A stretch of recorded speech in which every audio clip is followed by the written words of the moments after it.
What's going on, YouTube? Stocks by the numbers. Welcome back. Today's Thursday. Market just closed 2 minutes ago. Wanted to do a quick video here talking about GameStop. Ticker symbol GME, listed here on the New York Stock Exchange. Stock closed $14.54, down about $1.70 here. Little over 10.5% here on the day. We did just have a massive rally yesterday. A lot of volume began to come into the stock and started to pump it up. And as we see here, we went from basically sub 12 to north of 17.5. And now you can see we pulled back to about 14.5. This is a 1-year chart that I backed out here.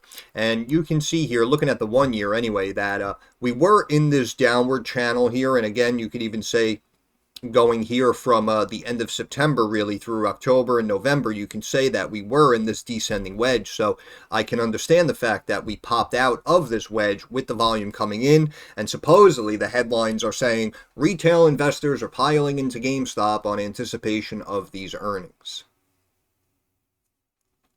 I mean, obviously the volume is there, but do we really know that it was the retail investors? But as of right now, we could say that, again, we were in this downward channel, right? So this is our top trend line, and we can see that the stock closed up here, 1454, excuse me. And you can see that it has closed above this trend line, above the 20-day moving average. Again, I'm looking at the 1 year. And you can see that it broke down to 1432, but then bounced and closed above this 1 year fib here of about 1440. So technically, from a technical standpoint, we could say that we could potentially see a little bit of a bounce tomorrow and see more green. What I'm concerned with, though, is the fact that I think, in my opinion, this just happened too early. And again, I can appreciate the fact that a lot of people may have got it trending online and whatnot. You know, just imagine the people who started to get it trending on these sites like StockTwits, you know, and they recently bought this stock, you know, 1280, 12 and a quarter, 1190. Then all of a sudden they get it trending. You start buying it. So now anyone who recently just got in at, 12 and a half, 12 and a quarter, sub $12. I mean, I don't know about you guys, but if I woke up, 2 days later and the freaking thing was up to north of 17, in my opinion, I would probably take the money and run. But again, that's just me. But the reason why I'm saying I may have played it like that, again, is because I just feel personally, in my opinion, that this pop out here was just premature. And I can appreciate the fact that everyone's, hyped about it. The stock's been selling off, so everyone feels now it's like an overreaction, and now it's going to start the U-turn and start to climb up. I can completely appreciate that. And again, if you're involved, I hope you're right. I really am. I hope the stock explodes back up to 20 plus and you make great returns. But obviously, again, as we see here in this wedge and this downward channel, with the earnings coming up here next Wednesday, you would think that you would want to stay in this channel. And then, in my opinion, this pop out, this breakout here would start to happen Monday, Tuesday, and even Wednesday, going into those earnings Wednesday after the close. So this is why, in my opinion, I just think it's difficult to call here, because we can literally go either way. I mean, the stock can literally crash and tank back down here to like 12 and a half and get back to like this mid-range of the channel. Or at the same time, again, it could also bounce and it could get back up to, 15, 16 plus. So in my opinion, it's a little hard to call, only because looking at the technicals, I just think it was a little premature. But of course, everyone's hyped about earnings. So looking at the numbers here, we can see that the company is estimating, Wall Street is estimating a loss of a little over 8 cents a share off of revenue of about 1.182 billion. Now, the problem is, if we go back the last couple of quarters, we can see that, we had a nice beat here on the EPS side. So I'm happy to see that they're kind of trying to get that bleeding in order. But we also had a nice little beat there on the revenue side as well, which, in my opinion, for this company's current situation, I think that the revenue is significantly more important than the EPS side. And I'll get to that in a second. But going back the quarter before, we can see a nice beat there on the EPS. And again, we missed by roughly 100 million, or almost 8% on the revenue side. And this is the problem that I was talking about, right? And then we back up here. This is obviously period ending January, so of course these are the holiday sales and numbers coming in. So I can appreciate the fact that this quarter here is usually GameStop's best quarter, completely understandable. And as we see here, they came in with a really nice beat on the EPS and on the revenue side. And then we go, the quarter before, and again, you can see miss on the EPS, all right, fine, but it's the miss on the revenue, again, by almost 12% here. And it just seems very sporadic to me. And then we go back and another 10% miss the quarter before, right? And before that, they had their stock split. However, I feel before the stock split, the company was actually looking better than it's currently looking now. Because even if we go back to before the pump, you can see a beat on the EPS side, but again, still like a 7-8% miss on the revenue side. Then this was their Q4, of course, their best quarter, and they still missed by 4%. Right? So the business was still the same. And like probably as everyone was taking their profits, this company was still struggling. And then we start moving into the next couple of quarters. And look at this. All of a sudden now, the company is much more profitable, and they beat revenue estimates by almost 10%. We go to the next quarter. Look, big miss on the EPS side, beats on the revenue side by over 5%. Big miss on the EPS side, beats on the revenue side by over 9%. Right? And it just goes on and on. Big miss, beats by over 4.25%. And again, 4.75%. Then we have our stock split. Then all of a sudden, the revenue kind of falls back down to where it was with these inconsistent misses. Again, that's their Q4, that's their best quarter. And then again, they come back with like a 7% miss. And now we have a barely beat here on 2% on the revenue side. So what the hell was all that about? Okay. The reason why, in my opinion, I feel that the revenue is key for this company is because people are forgetting what happened before this big pump, right? And as you see here, just backing up, you can see that the stock basically hit this high here, almost where it is right now. This is the tail end of 2013. Look at this. And then the stock went into a downtrend for about 6.5 years. And now, granted, I can appreciate the fact, again, it was an anomaly. I know the float was like over 100% shorted, so everyone, everyone found out. They started talking about it online. Everyone jumped in, boom. Also, remember as well, I hate to keep bringing it up, but again, the stock was basically flat and then started gaining that momentum. Look, it was the summer of 2020, which, again, I have to remind everyone, that's when the stimulus money came in. So, again, I'm not saying that this massive short squeeze shouldn't have happened, but just imagine if all of these younger investors didn't put, half or all of their stimulus money into this play, just hoping and praying that they were right. And what I'm saying is, instead of seeing a massive rally like this, you might have only seen a rally, like halfway up, like here. And then, obviously, the institutions would have covered their shorts, and then it would have flattened out and potentially started to go back down. Again, just like I say with all of these other stocks that were pumped here at the time, and again, I understand this may not be a stimulus money pump as much as it was a forced short squeeze. I can understand that. However, again, if it was supposed to be at these levels, it wouldn't have sold off for the last couple of years. It would have kind of maintained some level.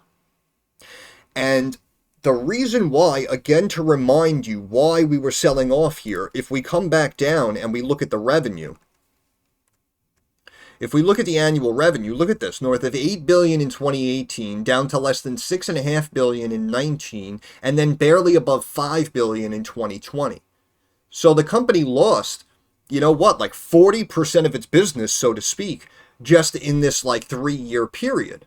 And in my opinion, I think it's more due to the digitization of the video games and the consoles now. The fact that, again, you can just buy it straight through the consoles. The fact that we have third-party gaming software platforms like Steam, Origin, right? We can make purchases through here. And that's the point. Now, with the way the internet and the digital space has grown over the years, the brick and mortar location of GameStop, it's technically not really a necessity anymore. And also, I have to imagine as well that after it popped and everyone sold and made big money and was really pumped about it, they obviously kind of repaid the favor and made some purchases at GameStop or potentially through their website. That's, believe it or not, I know it sounds like a crazy little theory there, but that, believe it or not, in my opinion, is why this stock actually beat on the revenue side for these couple of quarters. Because again, if that business excuse me, if that business was being maintained, we wouldn't have started to drop back down, even though we did just beat revenue estimates. I can appreciate that. But I'm sure you guys understand what I'm saying, right? It's just like the young people who, just consistently put all of their life savings and every week surplus into Tesla stock, right? And whether we feel it should have gone this high or not, I mean, obviously, if I'm a young guy in my 20s or something and I never really bought stock and I was able to take like 5-10 grand, put it into Tesla, now all of a sudden it's worth like several $100,000. Yeah, I can appreciate the fact why all of these 20-something-year-olds who own Tesla stock now made it their business to buy a Tesla. You understand? Same thing, again, with, looking at maybe something like an Apple, right?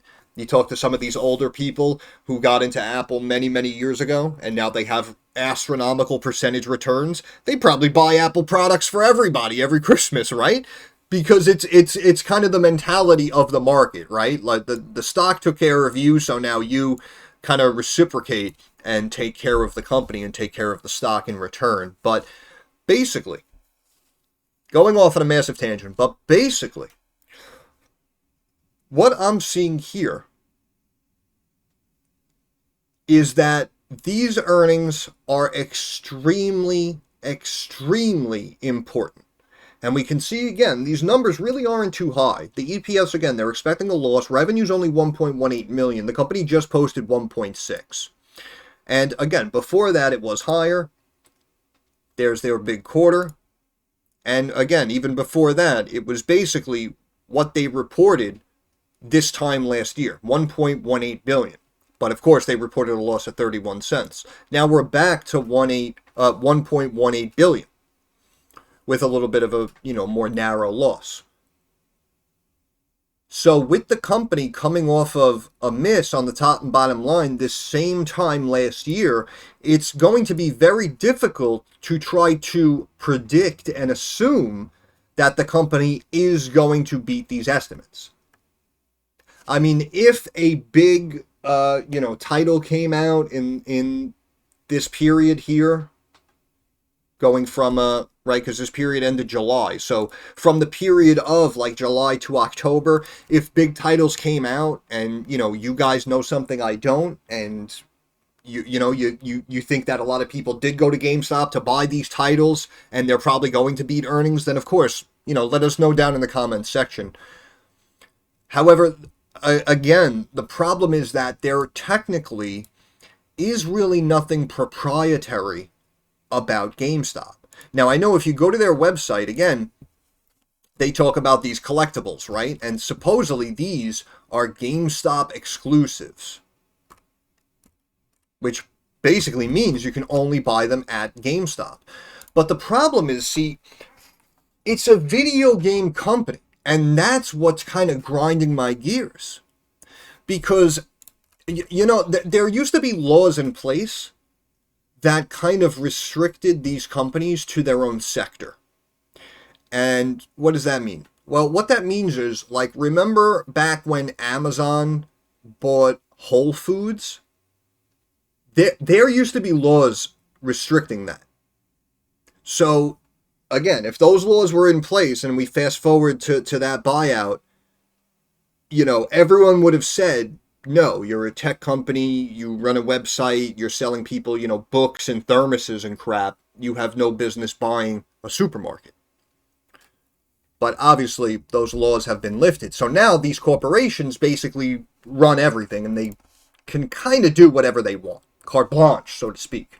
However, again, in my opinion, I spoke about this previously. The fact that you really have no need, no necessity to go to a GameStop. And that's where I think, in my opinion, over these last couple of years, that's where I think the company dropped the ball.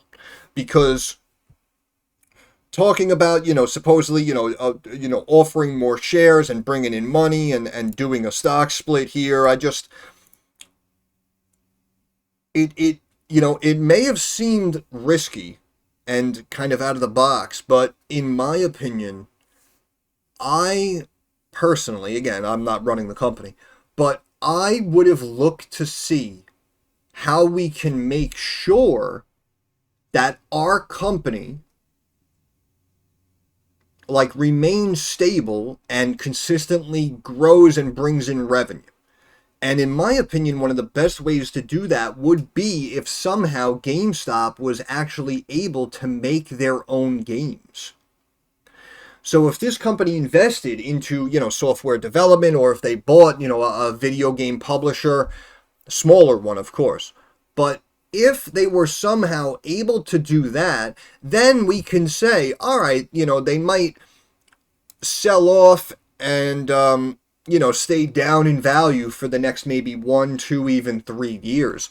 However, down the road, we could be expecting exclusive GameStop titles that you must only buy at GameStop. And that, in my opinion, is where this company dropped the ball. Because again, with third-party platforms like Origin, well, not really Origin, but, well, I mean, it is one, but I know Steam is much larger. But just the fact that you can just simply buy these games, again, online without going through a GameStop, without having to go to the video game store. This is why, in my opinion, the company is struggling. And I'm telling you right now, I'm not saying it's going to go back to 5.5. Again, I was just kind of showing you the level where it was before it exploded. But I'm telling you right now, especially after they pump the stock, if this company comes in light on this number, they will crash it. Excuse me, they will crash it probably at least down to this fib level, 1080, and potentially even break out of this channel that it's been in for the last couple of years. I really do believe that. Because again, going back to what was actually happening, right? This isn't real. That's what I'm trying to explain to you guys. This whole thing here wasn't real. It was an anomaly. You forced a short squeeze. Congratulations, I'm sure you all did well. But this was not real. And if we back it up, this 6.5-year sell-off, that was real. I promise you, that was real. And again, as I always say, I want to know the why, right? Don't just tell me, oh, the float is over 100% shorted, we're going to force a short squeeze. Okay, fine. Again, fantastic. Phenomenal strategy. Well played, guys. But again, you need to understand the why. Why would a stock be so heavily shorted? Well, I'm going to tell you why, in my opinion. It's because the company was on the path of going out of business. You guys literally saved a dying company from going out of business by forcing a short squeeze. And if you think I don't know what I'm talking about, again, I bring you back to the chart. If this was real and where it was true valued and supposed to be, it wouldn't have been selling off for the last 3 years. So again, what you did was literally revitalize a dying stock. And we could have seen the same thing happen. We can go down the list of all, recent companies over the last several years that ended up, going bankrupt or becoming insolvent. We can go down the list and we could say that you guys technically could have done that with all of the other companies, but in the end, it may not have mattered. Forcing a short squeeze on something like Radio Shack. Yeah, listen, good play. You made a couple of bucks. However, now all you really did was delay it by 2-3 years and the company's probably still going to go out of business. Imagine you forced a short squeeze on something like Blockbuster, right? Hey, listen, congratulations. You guys just made out like bandits. The stock absolutely exploded. However, all you kind of did was just delay the inevitable. And now we just have to wait another 2 or 3 years for it to get back to where it was and slowly go out of business. And I understand they have, their pop figures and their collectibles. Again, as we looked at the site here, again, I know these things are cool. I know people buy them, right? Transformers mask and look, Boba Fett, right? I mean, of course, a lot of cool shit. A lot of cool shit. But again, not only are these luxury items, but it's not even what the company was built for. This was a store to sell games. Now, our economy has shifted, commerce has changed, and now a lot of it has shifted again. Digital, through the consoles, through platforms like Steam. We buy everything online. That's why even a lot of brick and mortar retailers in general started to drop down in value. You guys remember the call I made, Bed Bath & Beyond, right? Saying that they would go out of business. They have nothing proprietary. It's only a matter of time. And then, of course, the timing just happened to work out well, where I think like within a few days after my video, the company announced it's going bankrupt or something. So, you understand what I'm saying? You saved a dying company from going out of business. That's my point. That is my point. And now it is all about the revenue. Because for those 6-7 years before this happened, that is the only metric, I promise you, that is the only metric that people on Wall Street were looking at. I promise you.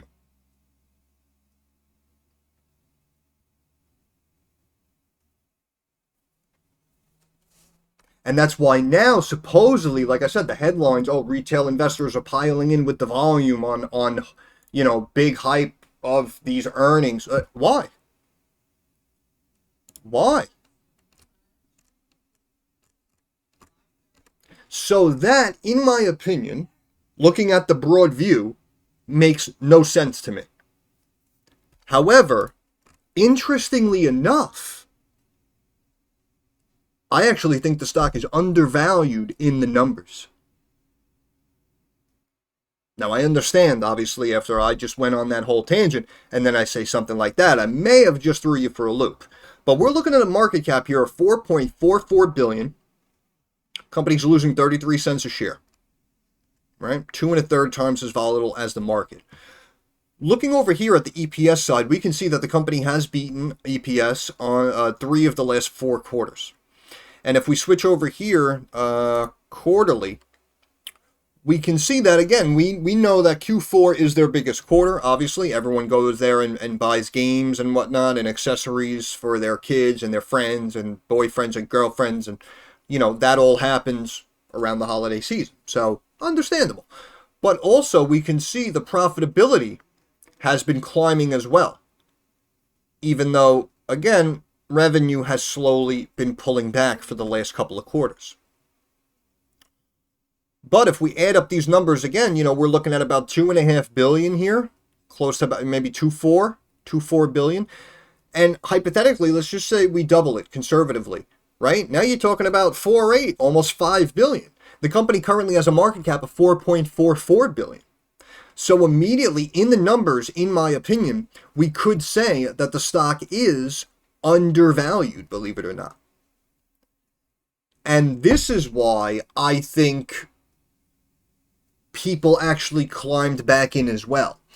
Because again, I think that the technicals may be a little bit of a mess.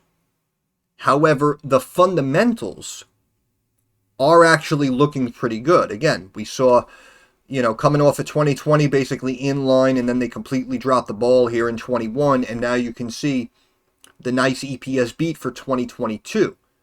And now, again, for 23, we're expecting a loss of only 2 cents a share, going back to the best it's been since 2019.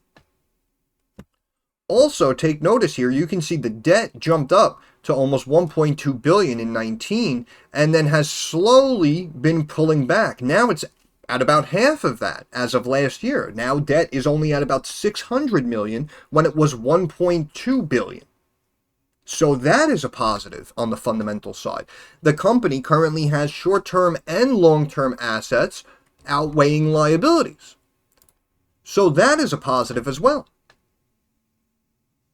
Looking at something like the cash flow, we can see here this was technically the worst quarter going all the way back to basically this time last year.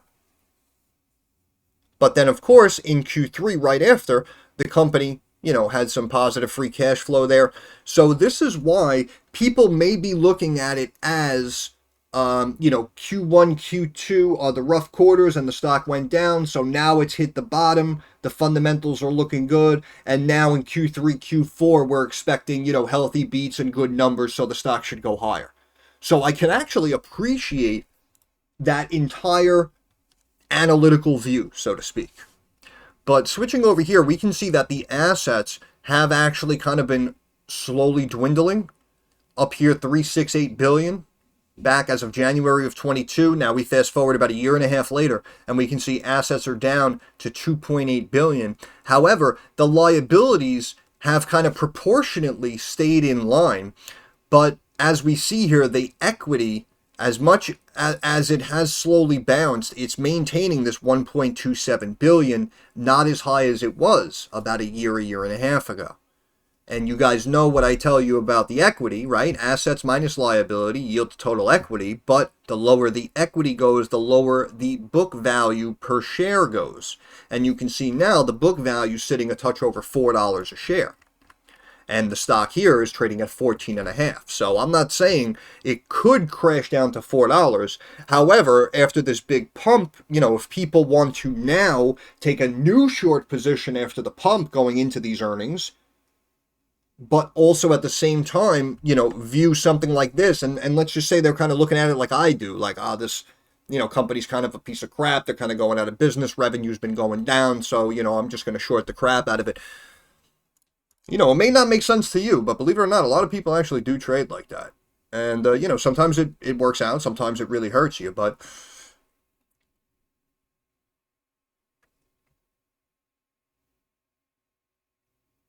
see, also, now actually the cost of goods sold is kind of in line, because I was going to say here on 1.14, it cost $8.53, and now here 1.16, it cost, almost $8.58. But not that big of a deal. But again, we have our positives here. The gross profit increased from last quarter. The operating expenses have decreased from last, actually seem to be trending downward over time. The operating income here, minus 16 million. Was it the best it's been? No. As we see here, the company actually came out with positive operating income on Q4. But again, that's their best quarter. But if you look at the trend before that, minus 58, minus 82, and then over minus 100 million, again, minus their biggest quarter, we could technically say that this company is actually starting to kick ass and take names here when looking at some of these fundamentals. So this is why I was saying, in my opinion, it could actually be viewed as undervalued. But again, you're not going to get that massive explosion back to $19, $20, $23 unless the company beats on the revenue side. Again, earnings coming next Wednesday. Estimates 1.182 billion. But again, looking at some of the statistics here, we can looking quarterly. And we can see the price to sales has basically been above 1 for almost 2 years. Now it's currently sitting 0.85. Price to cash flow, again, basically the lowest it's been going back the last several quarters. The price to book is now sub 4 times book value, the lowest it's been going back the last 7 or 8 quarters. So this is why I'm saying, on paper, in the numbers, the company does look very good. However, based on the recent premature pop, in my opinion, I don't know if I personally would be a buyer here at these levels. Because again, this could be viewed as a potential value trap as well. right? All these numbers could be looking good, so people start piling in at 14, 15, 16, but then the company completely shits the bed and misses the revenue mark, and then all of a sudden the stock tanks back, starts dropping back down to 12, 11, 10. You understand what I'm saying? So the numbers right here in the moment don't mean anything unless the company actually performs come earnings. But looking at all of these ratios here, they do look pretty good, I cannot lie. And as we see here, return on assets was bouncing around, was negative double digits, and then got to single digits, and now it's only minus 3.5%. The return on equity, same thing. Look at this, minus 30 plus, minus 40 plus percent, minus 21, minus 15, halved to minus 7.65. That's actually very impressive in my opinion. Return on invested capital, same situation, almost minus 30%, slowly begins to drop down and breaks to the single digits here of less than minus 6%. The gross margin percentage of 26.25 is basically the highest it's been going back the last 6-7 quarters. The operating margin, we looked at that number before on the balance sheet. Now it's only minus 143. And again, this was their big Q4, so it was positive 211. But more importantly, look at where it was, before and after. Minus 4.7, almost minus 7, minus 9.25, minus 9.2, minus 6.88. Now we're only at minus 143. So this is why, as much as I might have bashed the company, and I may not personally see value in the overall brick and mortar business, the company is apparently doing some things right. And this is what I love about numbers, because this could become a nice little comeback story, especially here maybe, over the course of the next 6 to 12 months at least. Because if they keep these numbers looking the way that they look, and they beat on the revenue side for maybe the next 1, 2, even 3 quarters in a row, now we're back in business. EBITDA, again, earnings before interest, taxes, depreciation, amortization. We can see EBITDA minus 0.34%. Now again, went positive 2.75% in their big Q4, but look at before and after. Minus 3.6, 5, 6, 7, 9, 7, 9, minus 5, 8. Now we're only at minus 0.34. And the net margin percentage follows suit as well. Was slightly positive above 2% here in Q4. Before and after, minus 4%, minus 8%, minus 11.5%, and now we're minus 0.24%. So unfortunately, as much as I personally, again, may not like GameStop as a business, the numbers do not lie. And that is what I love about fundamentals, because it just cuts right through everything. Inventory turnover even, look at this, was well above 6, got up to 7, dropped down to low 4s, and then 5.7, 5.28, 6.27. And again, this was Q4. This was Q4. So supposedly the best quarter, the inventory turnover was 5.7. Now, as of last quarter, a slower quarter, inventory turnover was 6.27. And same thing with the asset turnover as well, as we see here, climbing up 1.6, 1.7, 1.87, now up to 2.08, almost back to the high it was, where is this? Back in April of 22. So again, as much as I may want to bash the company, I don't know if I really can anymore. But this is going to be the issue. As we see here, missed on the revenue side 3 of the last 5 quarters. Q3 estimates again 1.18 billion. We go back to previous Q3 and we can see that here they missed on EPS and revenue side. And then we go back previous Q3 and we can see a nice beat on revenue and then a miss on the EPS side. So obviously past performance does not dictate future results. However, it doesn't seem like, even looking at the forecast, that they're expecting like a resurgence in the business. Obviously, they're estimating, over 2 billion. That's their Q4. That's their bread and butter. And then you can see coming out of it, though, we're back down to 1.19, and then after that, 1.10. So, yeah, so you see, that's what I mean. This is what's throwing me for a loop. It's like the numbers are getting better, but the stock kind of went up for technical reasons, but in the numbers it could be viewed as undervalued. However, looking forward, we're still forecasting that we've basically plateaued in the business and will most likely continue to see less revenue over the longer term.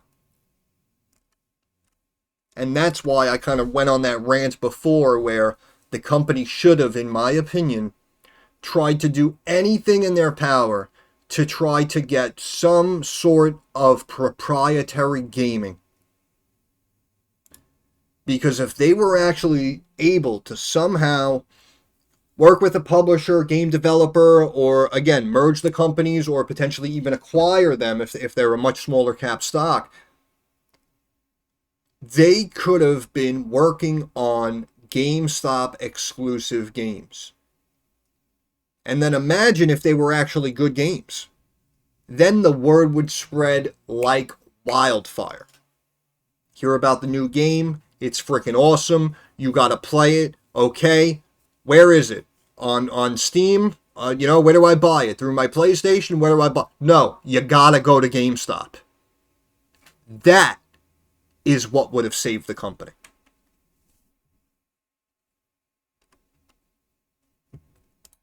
But like they say, it's always easier to see any problems from the outside looking in. So I can understand the fact if that maybe wasn't even an option for them, if it wasn't even on the table.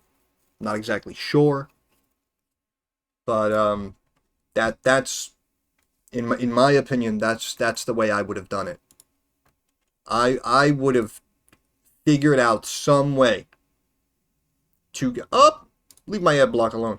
I would have figured out some way to guarantee more foot traffic and more revenue. Because like I said, as of right now, we technically don't need GameStop. Even if we want physical copies, we can buy them online, multiple different locations. Again, GameStop is struggling, right? So if you went to potentially like a smaller video game outlet, you might be able to get a better price on a game than GameStop would have to charge, especially since it's a publicly traded company, right? They're trying to maximize their profits. But we can see for November, nice bike going by, but we can see for November, the MACD has been slowly climbing, even though the stock has been dropping down, and now we have our breakout. So here, looking at stock charts here, we can see that the RSI looks like it hit about maybe like 65, and now we pulled back to 55 and a third. So again, we could bounce and get back to 70 tomorrow. This is why I'm saying we could have the bounce back up and actually see more green tomorrow. The 50-day moving average here on the daily, 1421. The stock hit a low of 1431. And then obviously bounced. However, the markets were kind of exploding now today going into the close. So I don't know how real that hold was. So unfortunately, we're going to have to see where the stock goes tomorrow. But switching over here to the weekly, we can see RSI has climbed up to a little over 41. And we technically had, it looks like, a rejection off the mid-Bollinger Band. But of course, we could go back up tomorrow. So we don't have a complete weekly candle here just yet. But broke above that mid-Bollinger Band by almost $1 there, 16.58. Stock went to 17.56. So this is why, just looking at it here, if the company is able to beat revenue estimates, you might see this moving average number. You might see 1937. I actually think it's feasible. And maybe based off the hype, they could actually continue it up to 20 plus. But again, looking at the numbers we looked at before, I can understand that if they beat earnings, the stock will go up. I can understand that. I can. But it does look like also now with this big pop, looks like the MACD is actually potentially trying to cross. But Of course, more will be shown to us when we go into next week, Monday, Tuesday, and look at that candle as well. But very, very interesting play here. And, unfortunately, I really can't give a clear view because, in theory, I still believe that the stock should go down. However, in the fundamentals, it looks like the stock should go up. In the technicals, in my opinion, it does seem a little undefined. But, of course, maybe someone is seeing something that I'm not seeing here in the charts. But right now, unfortunately, I know how much it moved up, so I know everyone's always looking to buy it when they can, expecting, a 2,000% return. But unfortunately, right here, like I have said before, I would rather react than predict. And I would wait and see, in my opinion, if the company does beat earnings, if they do have a good quarter, make sure they don't say anything too negative, and then I would step in and even ride it back up here to the top range here, as you see, maybe high 18s, potentially 19 if you could, coming out of these earnings. But I'm going to end it there because this video is definitely way too long. So once again, stocks by the numbers. Thanks for stopping by. If you have any questions, comments, or concerns, drop it down in the comments section. I'm usually very quick to reply. Thumbs up algorithm helps me get more eyes on the channel. And of course, subscribe to the channel. That is our handshake agreement. But of course, more importantly, moving forward, like I always say, I understand that markets are rocky, they're volatile, they're very uncertain. So I want to wish all of you success. I hope everyone makes a couple of dollars. Have a good day. I'll catch you guys in the next one.